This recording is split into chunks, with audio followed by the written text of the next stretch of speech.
ஒரு உயிரினம் தான் என்ன செய்ய வேண்டும் என்று நினைக்கிறதோ அந்தச் செயலுக்கேற்ற பயிற்சியை மேற்கொள்ளும்.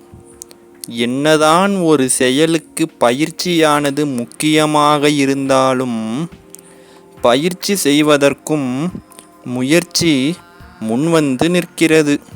ஆக பயிற்சிக்கும் முயற்சி தேவை. பயிற்சி முடிந்த பிறகு மேற்கொள்ளும் செயலுக்கும் முயற்சியானது தேவைப்படுகிறது. இதிலிருந்தே முயற்சியின் முக்கியத்துவம் தெரிய வருகிறது. இன்னும் சொல்லப்போனால் முயற்சி என்பது முடிவு பெறாத ஒன்றாகவே என்னென்றைக்கும் நிலைத்து நிற்கிறது. எங்கும் முயற்சியை மேற்கொண்டும் எதிலும் முயற்சியை முன்னிறுத்தி செயல்படுவதும் உத்தம செயலாக இயற்கையின் கண்ணோட்டத்தில் காணப்படும். முயற்சிக்க மறுக்கும் மனம் நிச்சயம் எதிலும் குறைவான ஈடுபாடு கொண்ட மனமாகத்தான் இருக்க முடியும். இந்த மனம் நிச்சயம் வயது மூப்பு அடைந்த உயிரினமிடத்தே இயல்பாகத் தோன்றும். நற்செயலுக்காக மேற்கொள்ளப்படும் முயற்சியே வரவேற்கத்தக்கது. வரவேற்கத்தக்க செயலுக்கான முயற்சியை மேற்கொள்வதுதான் வரவேற்கத்தக்க செயலாகும். நல் எண்ணத்தை வளர்த்து கொண்டால் நிச்சயம் நல் எண்ணத்திற்கான செயல் வெளிப்படும். ஒரு செயலுக்கான பயிற்சியை முயற்சிப்பதற்கே நல் எண்ணமானது நிச்சயம் வேரூன்றி இருக்க வேண்டும்.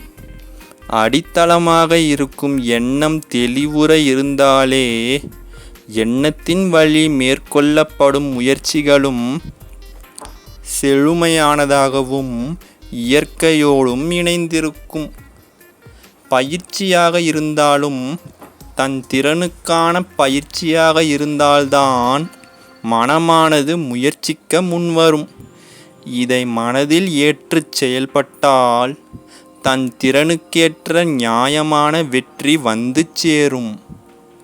தன்னம்பிக்கை உள்ள மனமே தினந்தோறும் முயற்சியை அன்றாட வாழ்வின் பழக்கமாக எடுத்துக்கொள்ளும்.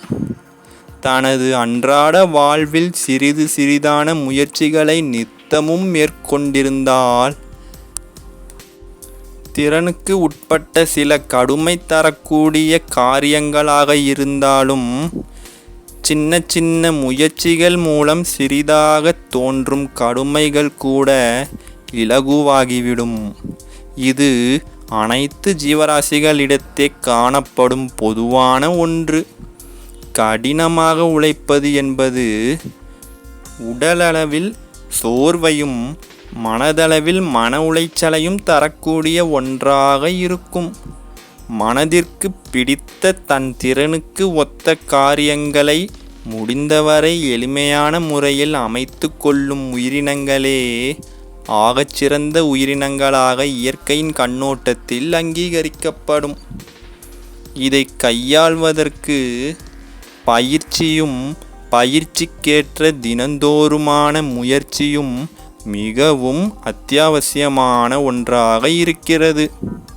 நேர்மையான சிந்தனைகளை வளர்த்து கொண்டும் அந்த சிந்தனைக்கேற்ற ஆக்கப்பூர்வமான காரியங்களை தன் திறனோடு அமைத்து கொண்டும் அந்த திறனுக்கு உட்பட்ட பயிற்சிகளை முயற்சியின் மூலம் பயிற்சி செய்வதும் தான் உத்தம மனிதரின் கோட்பாடாக இருக்கும்.